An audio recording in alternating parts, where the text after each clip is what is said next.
आप सबका स्वागत है आपके अपने चैनल ड्रीम इंग्लिश पे। जी हाँ, आज हम पढ़ने वाले हैं टेंसेस। तो आप सबने अपने स्कूल लाइफ में पढ़ा तो होगा कि टेंसेस होते क्या हैं, बट हम आज एक नए तरीके से समझेंगे कि टेंसेस होते क्या हैं, कितने प्रकार के होते हैं, यानी कितने टाइप के होते हैं और उनको कहाँ कहाँ कैसे कैसे यूज किया जाता है, उसको हम पढ़ेंगे। तो हम पहले ही जान लेते हैं कि टेंसेस होते क्या हैं। A category of verbal inflection that serves chiefly to specify the time of the action or the state expressed by the verb। Tense क्या होते हैं? टेंस किसी भी वाक्य में क्रिया का वह रूप है जिसके माध्यम से ये पता चलता है कि वाक्य में किए गए कार्य का समय के साथ क्या संबंध है। मतलब टेंस कुछ नहीं है, एक प्रकार का एक कैटेगरी है जिसमें हम ये पता लगा सकते हैं कि जो काम है वो कब हुआ है। वो किससे पता चलेगा हमें? उसकी वर्ब से। वर्ब यानी कि क्रिया, खाना, धोना, नहाना, जाना, आना, जो भी हम काम करते हैं उसको हम बोलते हैं क्रिया। उसकी क्रिया से हम भी ये पता लगा सकते हैं जो कार्य है वो कब हुआ था। मतलब या तो कार्य हो चुका है मतलब पास्ट टेंस में, या कार्य हो रहा है यानी कि प्रेजेंट में, ये कार्य होने वाला या होगा तो फ्यूचर टेंस में। तो हम टेंस क्या है, एक प्रकार का रिफ्लेक्शन है या इन्फ्लेक्शन है, कैटेगरी है, जिससे हम ये पता लगा सकते हैं कि वाक्य में जो क्रिया है उसके अकॉर्डिंग जो हमारा कार्य है वो कब हुआ था। मतलब एक तरीके से वर्ब का और टाइम का क्या संबंध है ये हमें टेंस बताता है। जो टाइम होते हैं वो तीन प्रकार के होते हैं: past tense, present tense, future tense. Past मतलब भूतकाल जो बीत चुका है, प्रेजेंट मतलब वर्तमान में, फ्यूचर मतलब भविष्य काल। सॉरी, फ्यूचर टेंस में हम पढ़ेंगे कि जो काम होने वाला है या होगा, बड़े वो प्रिडिक्शन है कि वो होगा नहीं होगा हमें नहीं पता। प्रेजेंट टेंस में जो काम अभी हो रहा है या अब तक हो रहा है, और पास्ट टेंस में जो काम कंप्लीट हो चुका है अब तक। तो चलिए एक थोड़ा सा ब्रीफ इंट्रोडक्शन लेते हैं कि कितने टाइप के टेंसेस होते हैं, कहाँ कहाँ वो यूज होते हैं, कैसे कैसे वो बनाए जाते हैं।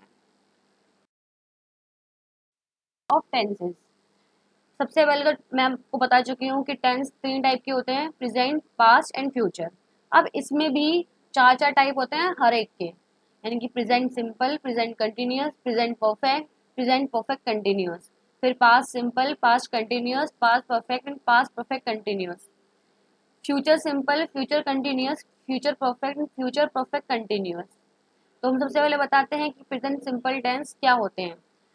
प्रेजेंट सिंपल टेंस तो आपने बचपन से पढ़ा होगा, जिस भी वाक्य के अंत में ता है, ती है, ते है आता है वो सारे सिंपल टेंस होते हैं। तो ये बात सच है कि हाँ, जो उसके बीच में ता है, ती आता है वो होते ही होते हैं। बट इनके साथ कौन कौन से होते हैं? और इनके साथ ऐसा कोई भी काम जो एक इंटरवल के बाद रिपीट होता है उसको भी हम प्रेजेंट सिंपल टेंस में यूज करते हैं, यानी कि उसका जो हैबिचुअल एक्शन है या यूनिवर्सल ट्रूथ है या कोई फैक्ट है। जैसे कि ये दुकान सुबह 5 से 7 बजे तक खुलती है, तो ये क्या है, ये इसका रिपीटिशन है, रोज ये इसी टाइम पे खुलती है। तो ये किसमें आएगा? प्रेजेंट सिंपल में। सूर्य पृथ्वी सूर्य के चक्कर लगाती है, ये क्या है? एक फैक्ट है, ये यूनिवर्सल ट्रुथ है। 2 और 2 4 होते हैं, ये यूनिवर्सल फैक्ट है या ट्रुथ है। तो ये सारी चीजें किसके अंदर आती हैं? प्रेजेंट सिंपल के अंदर आती हैं। क्या मैं बोलूँ कि ये पैंट टांग दो, ये चद्दर उड़ा दो, ये सारे टेंस किस में आते हैं? ऑर्डर देने वाले, डायरेक्शन देने वाले, ये सारे टेंस आते हैं प्रेजेंट सिंपल टेंस में। तो हैबिचुअल एक्शन, यूनिवर्सल ट्रूथ, ता है, ती है, ते हैं, ये सारे किस में आते हैं? प्रेजेंट सिंपल में आते हैं। जैसे कि मैं रोज मंदिर जाती हूँ या मैं अक्सर मंदिर जाती हूँ। जो सूर्य है वो पूरब से निकलता है, पश्चिम में छुपता है। ये क्या है? ये एक तरह के हैबिचुअल एक्शंस हैं या ट्रुथ हैं या फैक्ट हैं। या ये भी बोल सकते हैं कि ये इनके लास्ट में ता है, ती है आता है। तो इन सबको बोलते हैं प्रेजेंट सिंपल टेंस, जो कि हम आज पढ़ेंगे। बट मैं आपको पहले सबका एक ब्रीफ इंट्रोडक्शन दे देती हूँ। प्रेजेंट कंटिन्यूअस टेंस कौन से होते हैं? प्रेजेंट कंटिन्यूअस टेंस वो होते हैं जो काम अभी जब हम बोल रहे हैं उस टाइम पे हो रहा हो। जैसे कि मैं पढ़ा रही हूँ, आप पढ़ रहे हैं, बच्चे खेल रहे हैं, आप लोग सुन रहे हो, मैं बोल रही हूँ, ये सारे एक्शन क्या है? ये कंटिन्यूअस टेंस में आता है। जो काम अभी प्रेजेंट में ऑनगोइंग है या अभी पर कुछ टाइम से टेम्परेरी स्टार्ट हुआ है। जैसे कि वो आजकल एक नोवेल लिख रही है, तो वो आजकल लिख रही है, बहुत टाइम से लिख रही, तो उसके लिए क्या है? वो अभी भी काम जारी है, तो उसके लिए हम बोलते हैं प्रेजेंट कंटिन्यूअस। ये हम आगे ब्रीफ इंट्रोडक्शन में पढ़ेंगे, अभी थोड़ा सा आगे अच्छे से पढ़ेंगे, अभी थोड़ा सा ब्रीफ इंट्रोडक्शन ले लीजिए। प्रेजेंट परफेक्ट टेंस क्या होता है, जो काम अभी अभी हम जब बोल रहे हैं उस टाइम पे ही कंप्लीट हुआ है। जैसे कि मैंने खाना खा लिया है, मतलब अब खाना खा लिया, मुझे खाने की जरूरत नहीं है। तो इस टाइप के टेंसेस किस में आते हैं, प्रेजेंट परफेक्ट टेंस में आते हैं। फिर आता है प्रेजेंट परफेक्ट कंटिन्यूअस, ऐसे काम जो काफी टाइम से पहले स्टार्ट हुए थे और अब तक हो रहे हैं। Action partially completed and partially going on, मतलब ऐसा कोई काम जो पहले स्टार्ट हो चुका है, यानी कि आधा कंप्लीट हो चुका है और आधा अभी भी चल रहा है, मतलब कुछ अभी भी चल रहा है, आधा नहीं मतलब कुछ अभी भी चल रहा है। जैसे कि I have been playing cricket since morning, मैं सुबह से क्रिकेट खेल रहा हूँ, मतलब आधा भी, मतलब थोड़ा खेल चुका हूँ, थोड़ा और खेलूंगा या खेल रहा हूँ। तो क्या है, I have been playing cricket since morning, ऐसा आधा काम जो हो चुका है और कुछ हो रहा है। पास इंडेफिनिट टेंस, पास इंडेफिनिट टेंस वो काम होता है जो काम खत्म हो चुका है और हमें उसका टाइम पता होता है पर्टिकुलरली, उसको ज़्यादा हम पास सिंपल या पास इंडेफिनिट में यूज़ करते हैं। जैसे कि मैंने कल ही पेन खरीदा था, I bought a pen yesterday, मैं कल उससे मिलने गई थी, I went to meet her yesterday. ऐसे काम जो हम पहले ही कंप्लीट हो चुके हैं और हमका नॉर्मली टाइम पता होता है, उनके साथ हम पास इंडेफिनिट लगाते हैं। या ऐसे काम जो पास में हुआ करते थे, ये हमारी हैबिट थी बट अब नहीं है, उनके लिए भी हम पास इंडेफिनिट लगाते हैं। पास्ट कंटिन्यूस, ऐसा कोई काम जो पास्ट में कंटिन्यू था, मतलब जिस बारे में बात कर रहे हैं कि जब तुम आए थे मैं उस टाइम पे खाना खा रही थी, या मैं खेल रही थी, या मैं पढ़ रही थी। ये काम क्या था, जब तुम जिस टाइम की बात कर रहे हैं उस टाइम ये काम ऑन गोइंग था, अब नहीं है, तो ये क्या हो गया, पास्ट कंटिन्यूअस। पास्ट एक्शन, ऐसे एक्शन जो पास्ट में ही कंप्लीट हो चुके थे, मैं उस टाइम तक अपना खाना खा चुका था, मैं उस टाइम तक पढ़ चुका था। तो ऐसे सेंटेंसेस जो पास्ट में ही पूरी तरीके से कंप्लीट हो चुके हैं, उनके लिए हम लगाते हैं past perfect. Past perfect continuous, ऐसे काम जो पास्ट में कहीं कहीं से स्टार्ट हुए थे और फिर खत्म हो गए पास्ट में ही, तो उनके लिए आता है पास्ट परफेक्ट कंटिन्यूस। फ्यूचर में ऐसे एक्शन जो फ्यूचर में होने वाले हैं या कोई प्लान है हमारा, उनके लिए हम फ्यूचर टेंस का यूज करते हैं। जैसे आई शैल प्ले क्रिकेट टुमारो, मैं कल क्रिकेट खेलूंगा, तो ऐसे सेंटेंस में आते हैं फ्यूचर सिंपल में। फिर हमारा आता है फ्यूचर कंटिन्यूस, हम ऐसे काम जो हमें पता है कि फ्यूचर में ऐसे कंटिन्यू होंगे। जैसे I shall be playing cricket at this time tomorrow, मैं कल इस टाइम पे क्रिकेट खेल रहा हूँगा, कल इस टाइम पे मेरी शादी हो रही होगी। इस टाइम क्वेश्चन जो जो फ्यूचर में कंटिन्यू होने वाले हैं, उनके लिए हम फ्यूचर कंटिन्यूस टेंस का यूज करते हैं। फिर आता है फ्यूचर परफेक्ट टेंस, मतलब ऐसे कुछ काम जो हमें पता है कि फ्यूचर में कंप्लीट हो जाएंगे, तो उनके लिए हम क्या लगाते हैं, फ्यूचर परफेक्ट टेंस। जैसे कि they will play cricket, they will have played, वो क्रिकेट खेल चुका होगा, हमें नहीं पता कि वो होगा नहीं होगा, बट हम एक अंदाजा लगाते हैं, उसके लिए हम बोलते हैं फ्यूचर परफेक्ट। फिर आता है फ्यूचर परफेक्ट कंटिन्यूस, ऐसे कुछ टेंस जो कुछ कुछ खत्म हो चुके हैं और कुछ कुछ हो रहे हैं और कुछ कुछ हो भी सकते हैं आगे, मतलब या होंगे नहीं हो, हमें नहीं पता कि मैं यार 2002 तक इस मकान में रहूंगा। तो इस टाइप के सेंटेंसेस के लिए फ्यूचर परफेक्ट कंटिन्यूस टेंस का यूज होता है। तो आई होप आपको एक थोड़ा सा ब्रीफ इंट्रोडक्शन सब में डिफरेंस का मिल चुका होगा। तो इनको हम धीरे धीरे वन बाय वन पढ़ेंगे आपकी आने वाली क्लासेस में। आज हम स्टार्ट करते हैं प्रेजेंट सिंपल या प्रेजेंट इंडेफिनिट टेंस। तो चलिए शुरुआत करते हैं। Present indefinite tense, we use the simple present tense यानी कि present indefinite tense when an action is happening right now और व्हेन इट हैपेंस रेगुलरली और that it repeats itself in a particular time. Happens regularly और particular repeat itself का मतलब same ही होता है, यानी कि जो अक्सर होते हैं या किसी इंटरवल ऑफ टाइम के बाद रिपीट होते हैं। ऐसा नहीं है कि फिक्स इंटरवल हो, बट होते रहते हैं। जैसे कि मैं अक्सर यहाँ आता हूँ, तो मैं रोज रोज नहीं आता हूँ, बट अक्सर आता रहता हूँ, वो अक्सर कब होता है ये नहीं पता। ठीक है, या मैं रोज मंदिर जाती हूँ, या वो हर मंडे को यहाँ आता है, तो क्या है, एक पर्टिकुलर टाइम ऑफ के साथ रिपीट हो रहे हैं। तो ऐसे सेंटेंसेस को हम इंडेफिनिट में यूज करते हैं। और ऐसे सेंटेंस जो हैबिचुअल हो या फिर हम हैबिट्स हो हमारी कि मैं रोज खाता हूँ, मैं नहाता हूँ, उतने जगता हूँ, ये सारे किस में आते हैं, प्रेजेंट इंडेफिनिट में आते हैं। कोई भी यूनिवर्सल ट्रूथ वो प्रेजेंट इंडेफिनिट में आता है। कोई भी फैक्ट यानी कि दो दो चार होते हैं, और पृथ्वी सूर्य का चक्कर लगाती है, इस तरह के सेंटेंसेस क्या होते हैं, फैक्ट बोलो या यूनिवर्सल ट्रुथ बोलो, दोनों एक ही टाइप के होते हैं। इन सबको बोलते हैं प्रेजेंट इंडेफिनिट टेंस। हमें किसी को डायरेक्शन देना है या हमें किसी को कुछ डायरेक्शन पूछना है, तो हम उसके लिए क्या यूज करते हैं, प्रेजेंट इंडेफिनिट टेंस का यूज करते हैं।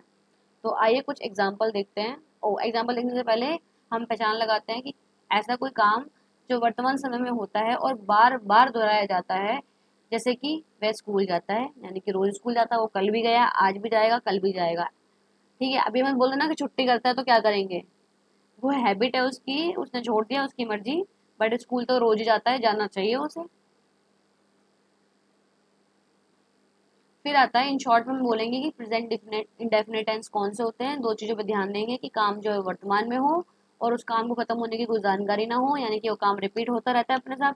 अब पृथ्वी सूर्य के चक्कर कब लगाना बंद करेगी हमें नहीं पता, स्कूल जाना वो कब बंद करेगा मुझे नहीं पता, और अक्सर यहाँ आता है कब आना बंद करते हैं हमें नहीं पता। तो ऐसे सेंटेंसेस को हम बोलते हैं प्रेजेंट इंडेफिनेट टेंस।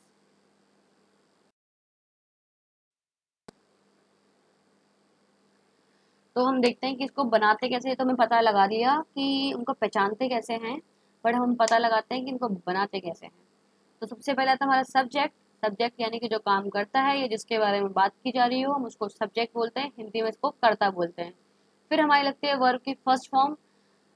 वर्ब की 3 फॉर्म होती हैं, आपको पता होगी, जैसे कि गो, वेंट, गॉन, कम, केम, कम, इनको बोलते हैं forms of verb. 3 forms of verb होती हैं, इसमें हम इंडेफिनिट के अंदर फर्स्ट फॉर्म ऑफ वर्ब लगाते हैं। वर्ब मतलब क्रिया होती है, आना जाना खाना पीना, जो भी हम क्रियाएं करते हैं उनको हम वर्ब बोलते हैं।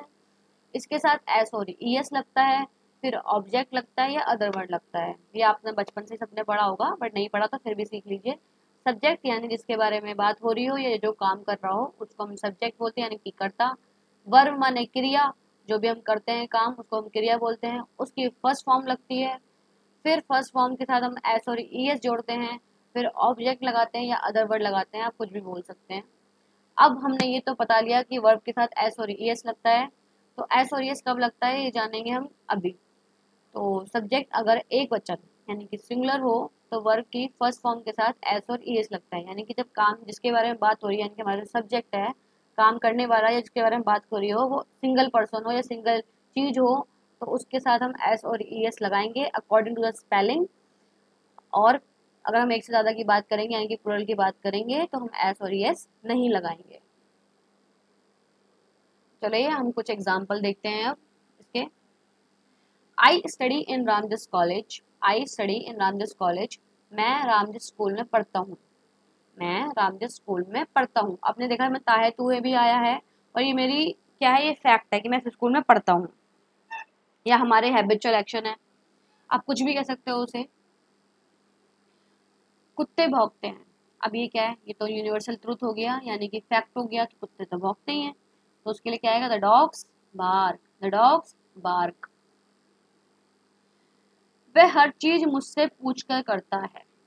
वह हर चीज मुझसे पूछकर करता है, अब ये उसकी हैबिट है, उसका अच्छा लगता है आपसे पूछ के करना। तो ही कंसल्ट्स एवरीथिंग विद मी। तो ही कौन है, वो एक आदमी है, मतलब एक लड़के के बारे में बात हो रही है, आदमी के बारे में बात होती है, वो सिंगल है, तो उसमें हमने कंसल्ट के साथ एस लगाया, क्योंकि हमने बताया अभी आपको कि सिंगुलर के साथ एस और ई एस लगता है अकॉर्डिंग टू द स्पेलिंग, कहीं एस लगता है कहीं ई एस लगता है, तो इसमें एस लगेगा। ही कंसल्ट्स एवरीथिंग विद मी, वह हर चीज मुझसे पूछ कर करता है। द डॉग्स बार्क, अगर यहाँ पे सिंगल डॉग होता है तो हम बार्क्स लगाते आगे, बट यहाँ पे बहुत सारे डॉगों की बात हो रही है, यानी कि प्लूरल हो गया, इसमें तो एस और ई एस नहीं लगेगा। आई को मैं आपको पहले ही बता चुकी हूँ पहली वीडियोज में कि आई को हम एज अ प्लूरल कंसिडर करते हैं और यू को भी हम एज अ प्लूरल कंसिडर करते हैं। मैं उसे अच्छे से जानता हूँ। मैं उसे अच्छे से जानता हूँ। I know him very well. I know him very well. वह अपने माता पिता की आज्ञा मानती है। वह अपने माता पिता की आज्ञा मानती है। She obeys her parents. She obeys her parents, obeys मतलब आज्ञा करना किसी की, और शी यहाँ पे सिंगुलर है इसलिए हमने ओबे के साथ एस लगाया। ओबे का मतलब होता है आज्ञा करना, तो यहाँ पे सिंगल है तो हमने यहाँ पे लगाया ओबेज। तो आपको होप ये पॉजिटिव सेंटेंसेस यानी कि जिसमें कोई ना नहीं होता, जिसमें कोई क्वेश्चन नहीं होता, वो चीज़ समझ में आ चुकी होगी। तो हम भरने से पहले आप इसका स्क्रीनशॉट लेना चाहें तो ले सकते हैं, और आपको मेरी वीडियो पसंद आ रही हो तो प्लीज़ सब्सक्राइब का बटन ज़रूर दबाइएगा, ताकि आपको आने वाले टेंस अच्छे से समझ में आ सके और उनका नोटिफिकेशन मिल सके और आप उससे पहले सीख सकें। तो चलिए अब इसके नेगेटिव सेंटेंसेस स्टार्ट करते हैं। ओ, नेगेटिव स्टार्ट करने से पहले एक और हमारे पास एग्जाम्पल है। पक्षी सुबह चहचहाते हैं। पक्षी सुबह चहचहाते हैं। Birds chirp in the morning. Birds chirp in the morning, chirp का मतलब है चहचहाना। तो जो पक्षी हैं वो ज्यादा हैं, हम पक्षियों की बात कर रहे हैं, तो चिर्प्स नहीं होगा, चिर्प होगा इन द मॉर्निंग। पक्षी सुबह चहचहाते हैं। तो चलिए सेंटेंसेस जिसमें हम नहीं बोलेंगे कि हम ये काम नहीं करते। तो सबसे पहले हमारा लगेगा सब्जेक्ट, यहाँ पे एक चीज एडअप हो जाएगी, डू या डस, फिर हमारा नॉट लगेगा, फिर हमारा V1 लगेगा यानी कि वर्ब की फर्स्ट फॉर्म लगेगी, फिर हमारा ऑब्जेक्ट लगेगा। अब डू और डस किस में लगेंगे, तो डू हमारा लगेगा प्लूरल के साथ यानी कि वी दे आर, मतलब जो भी चीज एक से ज्यादा हो उसके साथ हम डू लगाएंगे। और डस हमारा लगेगा सिंगुलर के साथ यानी कि एक वचन के साथ, ही शी इट, यानी कि कोई भी व्यक्ति जो एक हो या कोई भी चीज वो एक हो उसको हम सिंगुलर यानी कि एक वचन नाउन बोलते हैं या एक वचन संख्या बोलते हैं। तो उसके साथ लगेगा डस, जो एक से ज्यादा उसके साथ लगेगा डू। तो देखते हैं कैसे लगाते हैं हम। मैं तुम्हारा आचरण पसंद नहीं करता, मुझे तुम्हारा आचरण पसंद नहीं है, दोनों बात एक ही है। तो हम इसको कैसे लिखेंगे, I do not like your behaviour, I do not like your behaviour. शेर घास नहीं खाता, शेर घास नहीं खाता। Lion doesn't eat grass, lion doesn't eat grass. Lion यहाँ पे एक है इसलिए हमने यहाँ पे डज लगाया, फिर हमने नॉट लगाया, फिर ईट यानी कि खाना, उसकी फर्स्ट फॉर्म लगाई, ईट एट ईटन होती है तो इसमें ईट फर्स्ट फॉर्म हुई, ग्रास मतलब घास, तो lion does not eat grass. Rajni शनिवार को दफ्तर नहीं जाती, रजनी शनिवार को दफ्तर नहीं जाती। Rajni does not go to office on Saturday, Rajni does not go to office on Saturday. आप इसको हैबिट बोल सकते हो उसकी, या इसका फैक्ट बोल सकते हो, या इसका रिपीटिशन बोल सकते हो कि वो हर संडे नहीं जाती, इसका रिपीटिशन है, मतलब एक फिक्स इंटरवल ऑफ टाइम के बाद यानी कि हर सैटरडे नहीं जाती वो। तो Rajni does not go to office on Saturday, Rajni does not go to office on Saturday. Rajni शनिवार को दफ्तर नहीं जाती। तुम्हें मेरी मदद की जरूरत नहीं है, you do not need my help, you do not need my help. वह तुम्हें प्रेम नहीं करती, वह तुम्हें प्रेम नहीं करती। She does not love you, she does not love you. Oops so sad. चलिए कोई नहीं, आगे बढ़ते हैं। अब हम पढ़ते हैं इंटरोगेटिव सेंटेंसेस, यानी कि प्रश्नवाचक वाक्य। अब हमें किसी से पूछना है, क्या तुम उसे प्यार करते हो, क्या तुम रोज मंदिर आते हो, या क्यों आते हो रोज रोज। तो इनको बोलते हैं प्रश्नवाचक, जब हम किसी से प्रश्न करते हैं यानी कि क्वेश्चन करते हैं, यानी कि इंटरोगेटिव सेंटेंसेस। सबसे पहले आता है इसमें WHO वर्ड्स यानी कि question word, when, where, who, which, whom, ये क्या होते हैं, क्वेश्चन वर्ड होते हैं, इनको WHO फैमिली बोलते हैं। ठीक है, तो इनको बोलते हैं क्वेश्चन वर्ड, कौन, कब, कहाँ, कैसे। फिर हमारा लगता है डू और डज। डू और डज का सेम कॉन्सेप्ट है, डू लगता है प्लूरल यानी कि एक से ज्यादा के लिए, डज लगता है एक के लिए। फिर हमारा सब्जेक्ट होता है यानी कि जिसके बारे में हम बात कर रहे हैं या जिसके बारे जो काम कर रहा हो उसको हम बोलते हैं सब्जेक्ट। फिर हमारी वर्ब की फर्स्ट फॉर्म लगेगी, फिर हमारी ऑब्जेक्ट लगेगा। तो आइए देखते हैं कुछ एग्जाम्पल्स। क्या वह तुमसे सहमत हैं, क्या वह तुमसे सहमत हैं। Do they agree with me, do they agree with me. तो आपने देखा होगा कि वर्ड का मतलब भी तो क्या होता है, बट हमने यहाँ पे वर्ड क्यों नहीं लगाया। तो वर्ड हमारा तब लगता है कि जब हमारा क्या जो है वो क्वेश्चन के बीच में आता है। जैसे कि आपका नाम क्या है, तो क्या इसमें बीच में आता है तो हम बोलते हैं what is your name. But हम बोलते हैं क्या तुम पागल हो, तो हम बोलते हैं आर यू मैड। तो हम उसमें क्या करते हैं, उसके हेल्पिंग वर्ब से उसकी स्टार्टिंग करते हैं। तो जब हमारे पास जो क्या है अगर वो स्टार्टिंग में हो तो हम उसकी हेल्पिंग वर्ब लगाते हैं, अगर क्या जो हमारा बीच में हो तो हम उसके लिए वट लगाते हैं, WHAT वट। क्या बरसात के मौसम में रोज बारिश होती है, क्या बरसात के मौसम में रोज बारिश होती है। Does it rain daily in the rainy season, does it rain daily in the rainy season. क्या बरसात के मौसम में रोज बारिश होती है। तो यहाँ पे WHO वर्ड नहीं था तो हमने डू डज से शुरुआत की यानी डज लगाया, फिर हमारा सब्जेक्ट यानी कि रेन लगाया, इट रेन, फिर हमारा आगे का ऑब्जेक्ट लगाया। क्या तुम मुझसे प्यार करते हो, क्या तुम मुझसे प्यार करते हो। Do you love me, do you love me. तुम मेरे बारे में क्या जानते हो, what do you know about me, what do you know about me. इसमें कितना वक्त लगता है, इसमें कितना वक्त लगता है। How long does it take, how long does it take. मतलब किसी काम को करने में पूछ रहे हैं इसमें कितना वक्त लगता है, हम पूछेंगे how long does it take. तो आइए कुछ मिक्स सेंटेंसेस यानी कि प्रैक्टिस सेंटेंसेस देखते हैं सबके। अब तक तो हमने अलग अलग पढ़ा, अफर्मेटिव अलग यानी कि सकारात्मक अलग, नेगेटिव अलग यानी कि नकारात्मक इसमें नहीं होता वो अलग, और क्वेश्चनवाचक यानी कि प्रश्नवाचक वो अलग। तो आइए एक छोटा सा रिवीजन जाने से पहले कर लेते हैं सारे सेंटेंसेस का। वह हमेशा भाव खाती है, वह हमेशा भाव खाती है। She always acts pricey, she always acts pricey. Always मतलब हमेशा, भाव खाने का मतलब एक्स प्राइसी मतलब वो दिखावा करती है कि वो पैसे वाली है, मतलब प्राइसी मतलब अपने आप को बड़ा दिखाने की कोशिश करती है। तो वह हमेशा भाव खाती है, शी ऑलवेज एक्ट्स प्राइसी। वह अगले घर में रहता है, वह अगले घर में रहता है। हमारे पास पिज्जा डिलीवरी वाला बॉय आया, उसने बोला अरे XYZ कहाँ रहता है, हमने बोला ये हमारा घर है, अगले घर में रहता है वो। तो हम क्या बोलेंगे इंग्लिश में उसको, he lives in the next house, he lives in the next house. वह भूत प्रेत पर विश्वास नहीं करता, वह भूत प्रेत पर विश्वास नहीं करता। वैसे तो मैं भी नहीं करती हूँ, बट मैं डर में बोलती हूँ कि हमें विश्वास करती हूँ। तो उसको इंग्लिश में कैसे बोलेंगे, he doesn't believe in ghost, he does not believe in ghost. क्या तुम मोहन को जानते हो, क्या तुम मोहन को जानते हो। Do you know Mohan, do you know Mohan. क्या तुम मुझे बेवकूफ समझते हो, क्या तुम मुझे बेवकूफ समझते हो। Do you take me for a fool, do you take me for a fool. ये रास्ता किधर जाता है, ये रास्ता किधर जाता है। Where does this road lead, where does this road lead. ये रास्ता किधर जाता है।